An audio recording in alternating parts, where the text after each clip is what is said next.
Rungkat entek-entekan, kelangan kowe sing paling tak sayang. Anjay malah nyanyi.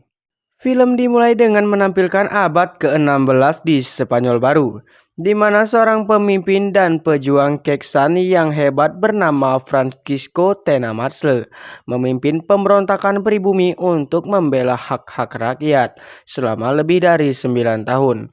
Dia memimpin banyak pertempuran melawan pasukan Spanyol, sampai baru-baru ini dia ditangkap. Fray Antonio mengunjungi Tenamatzle di penjara dan berjanji kelompok pendeta Fransiskan akan bergerak untuk menjamin pembebasannya. Sementara itu, Fernando Hidalgo de la Rosca, utusan Raja Muda, terus menemukan pengunjuk rasa pribumi di luar penjara dengan damai menuntut agar pemimpin mereka dibebaskan. Dia tidak ingin pemberontakan dimulai. Jadi dia meminta Antonio untuk membuat Tenamatzle memerintahkan orang-orangnya untuk pergi. Namun Antonio menolak, mengaku berada di pihak keadilan dan kebenaran. Di pantai, sekelompok penduduk asli sedang memancing dan menyiapkan muatan untuk dikirimkan. Laki-laki tertentu ini adalah Temem, penduduk asli yang membawa beban di punggungnya yang bisa berupa manusia, pajak, atau barang untuk diperdagangkan. Apapun bisa dia angkut. Mobil, pesawat tempur, baja, segala macam bisa digas.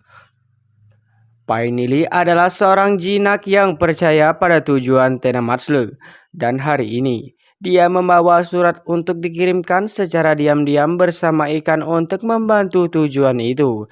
Namun, saudara laki-lakinya yang bernama Itmin tidak menyetujui keterlibatan Painali dalam konflik tersebut, dan bahkan tidak pulang untuk mengunjungi keluarganya lagi.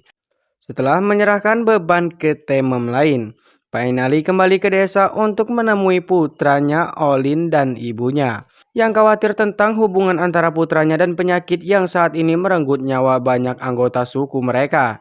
Beberapa waktu kemudian, Don Miguel de Ibra menerima berita penting.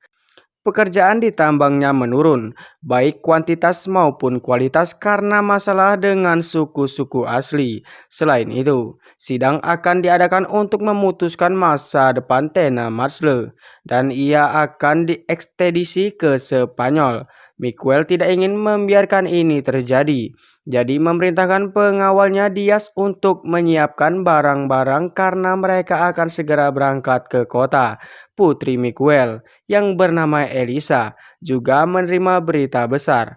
Para pelayan telah membantu menyeludupkan surat itu ke dalam rumah dan menghubunginya tanpa sepengetahuan ayahnya.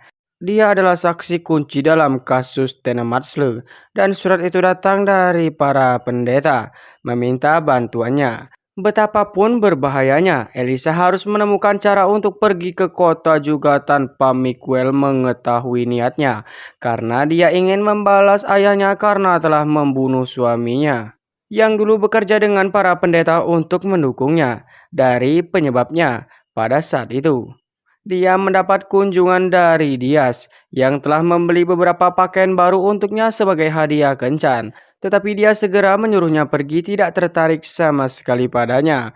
Fray Valerio menerima surat dari Elisa di mana dia berjanji akan membantu dan dia pergi ke desa untuk meminta Painali membantunya dengan beban yang masuk, yang sangat penting sehingga membutuhkan seseorang yang lebih dapat dipercaya daripada Itmin. Painali ragu-ragu karena desa tidak memiliki banyak orang yang tersisa dan mereka membutuhkannya. Tetapi dia setuju untuk pergi ketika Velario menjelaskan ini untuk tujuan Tenamatzle dan itulah yang akan dilakukan mendiang ayah Painali. Itmin tidak sengaja mendengar semua ini dan dia sangat marah karena hal ini masih berlangsung. Ketika malam tiba dan Valerio pergi dengan Painali dan orang jinak lainnya bernama Keoli, Itmin mencoba untuk campur tangan, tetapi mereka mengabaikannya, sehingga Itmin memutuskan untuk mengikuti mereka secara rahasia. Sementara itu, sang ibu sedang menidurkan Olin saat mengetahui bahwa anaknya juga sakit. kembali ke Elisa. Dia membantu ayahnya dengan sakit kakinya saat dia membicarakan masalah masa depannya. Dia menikahi Dias karena dia seorang bangsawan. Tetapi Elisa berhasil mengubah topik pembicaraan tanpa harus mengomentari masalah tersebut. Di pagi hari, Elisa memberitahu Miguel bahwa dia ingin pergi ke kota juga. Berpura-pura memikirkan masa depannya agar Miguel menerimanya. Saat mereka tiba di kota, Miguel pergi menemui Tena Marcelo di penjara untuk memberitahunya bahwa dia seharusnya membunuhnya saat dia menangkapnya. Namun Tena Marcelo tidak takut. Dia meneriakkan beberapa kata dalam bahasanya melalui jendela, dan semua orang di luar balas berteriak, menunjukkan bahwa dia memiliki semua dukungan yang dia butuhkan untuk mengakhiri perbudakan pribumi. Selama persidangan, Miguel menuduh Tena Marcelo sebagai pembunuh dan itulah mengapa dia harus diadili di sini, di dunia baru, bukan di Spanyol. Fray Antonio memotong, itu akan menjadi pemicu pemberontakan. Dia juga menuduh Miguel memberikan kesaksian palsu dan bersumpah demi Tuhannya bahwa dia memiliki saksi bangsawan Spanyol yang bersedia untuk menyatakan di depan raja. Tetapi identitas mereka dilindungi untuk menghindari kekerasan terhadap mereka. Fernando yakin seorang pendeta tidak akan menghujat, jadi dia menyetujui ekstradisi Tena Marcelo.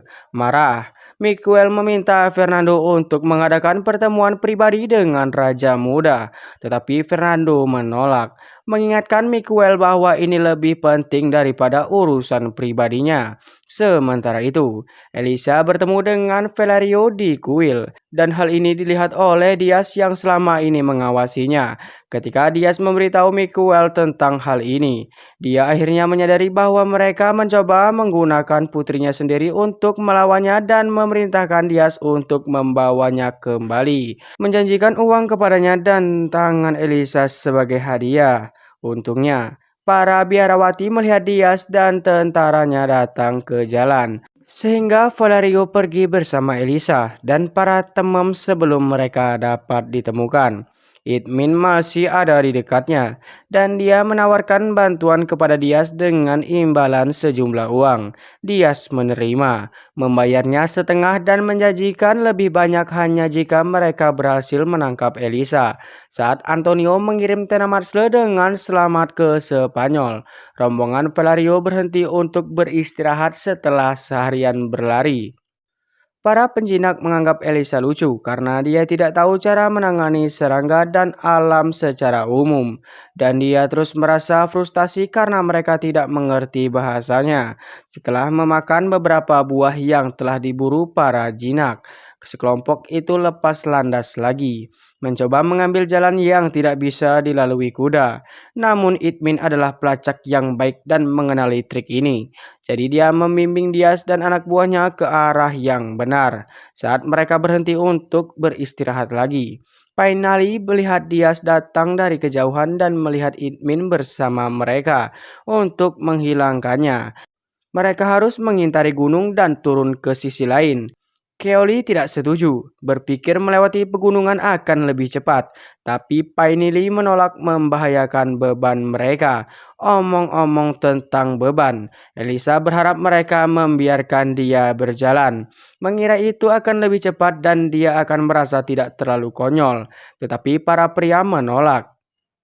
Beberapa jam kemudian, Valerio menjadi terlalu lemah dan menerima kenyataan bahwa tubuh lamanya menahan mereka.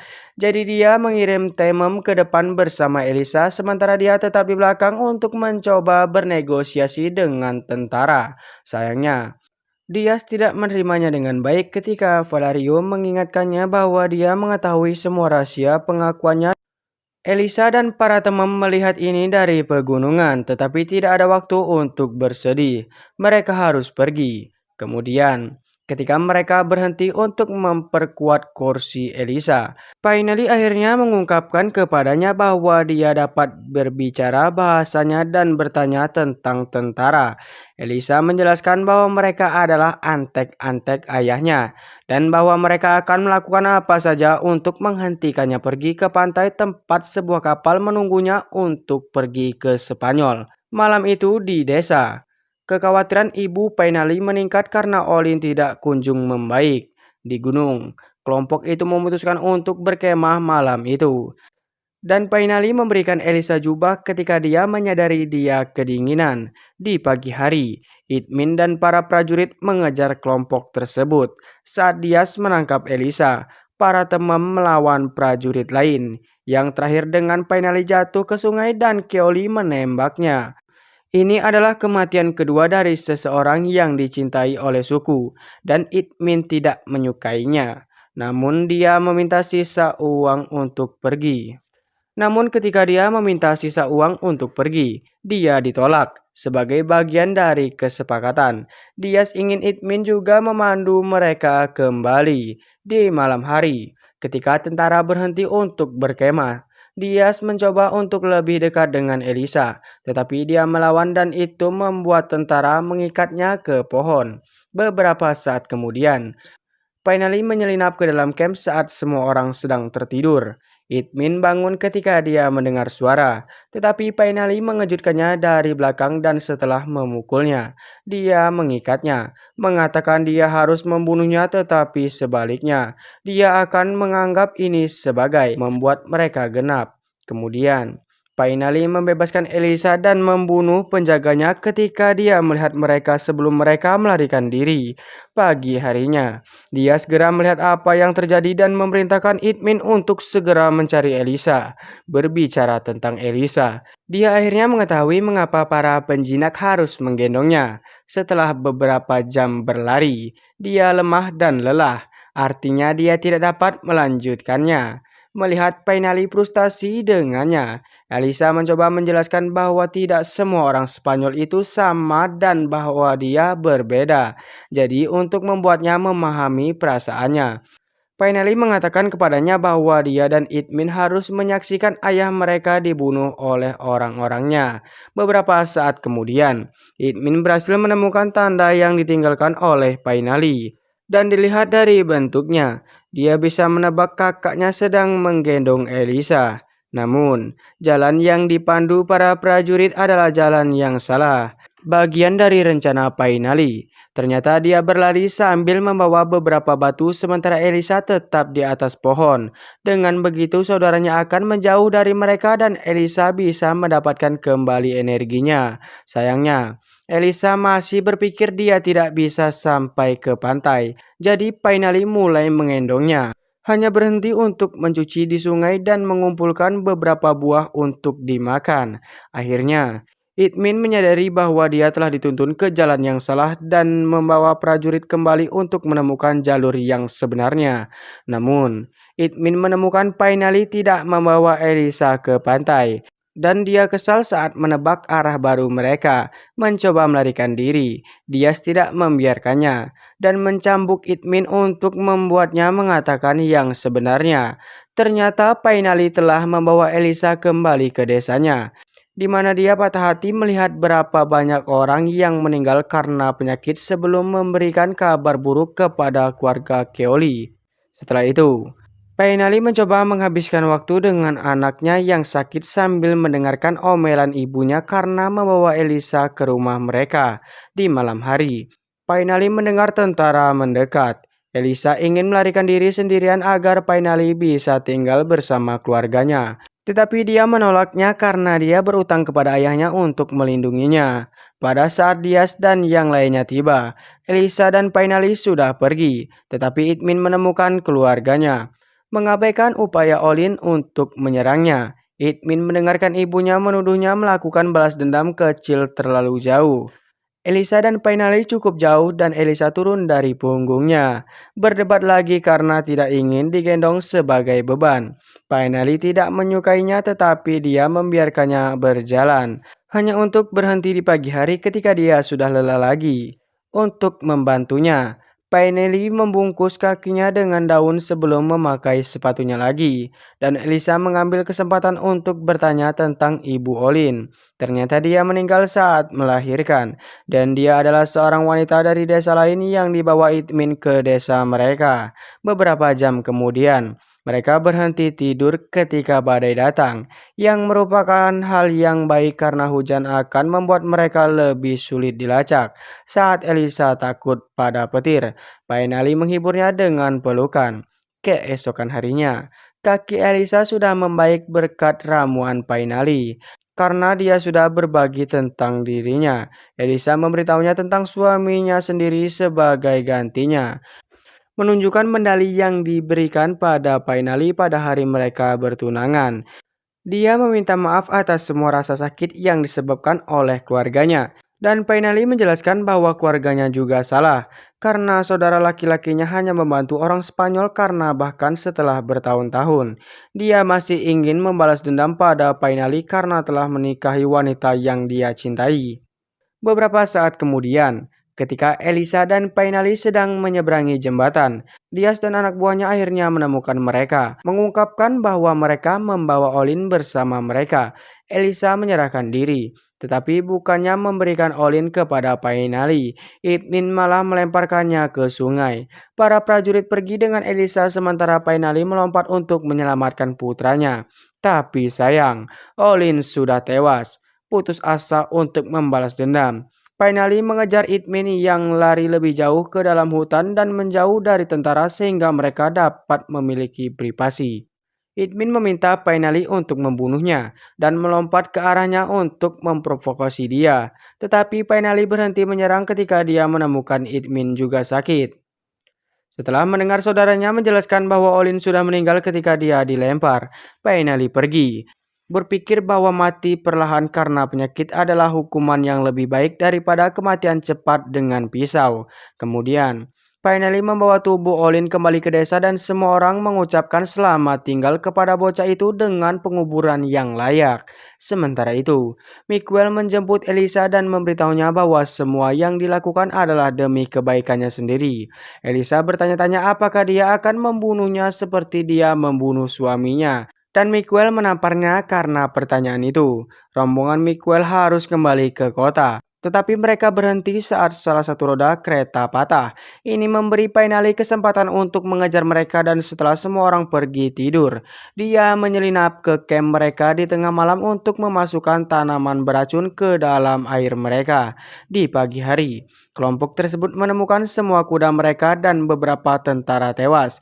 Jadi mereka harus melanjutkan dengan berjalan kaki. Beberapa saat kemudian, Painali membuat kehadirannya diketahui dan Elisa berlari ke arahnya. Painali mengambilnya dan melarikan diri. Terlalu cepat bagi yang lain untuk mengikuti karena mereka perlahan-lahan menjadi sakit. Dan ketika Dias berhasil mendekat, dia tidak dapat memaksa dirinya untuk menembak karena dia mencintai Elisa. Memutuskan kematian cepat lebih baik daripada menunggu racun masuk. Dias mengakhiri hal-hal untuk dirinya sendiri dengan tembakan. Beberapa jam kemudian, keduanya berhasil mencapai pantai, tempat para pendeta menunggu dengan perahu yang akan membawa Elisa ke sebuah kapal. Sebelum pergi, Elisa meminta Painali untuk ikut dengannya, tetapi karena dia menolaknya karena dia memiliki tempat di desa sebagai orang bebas, Elisa menghadiahkan medali kepadanya sebagai tanda terima kasih dan persahabatan. Akhirnya, Elisa berhasil sampai ke Spanyol dan kesaksiannya membuat Tina Marcel mendapatkan kebebasannya. Karena perjuangannya membela rakyatnya, Tina Marcel dianggap sebagai pelopor gerakan hak asasi manusia. Undang-undang perbudakan Spanyol yang dilawannya dihapuskan di Meksiko pada tahun 1718.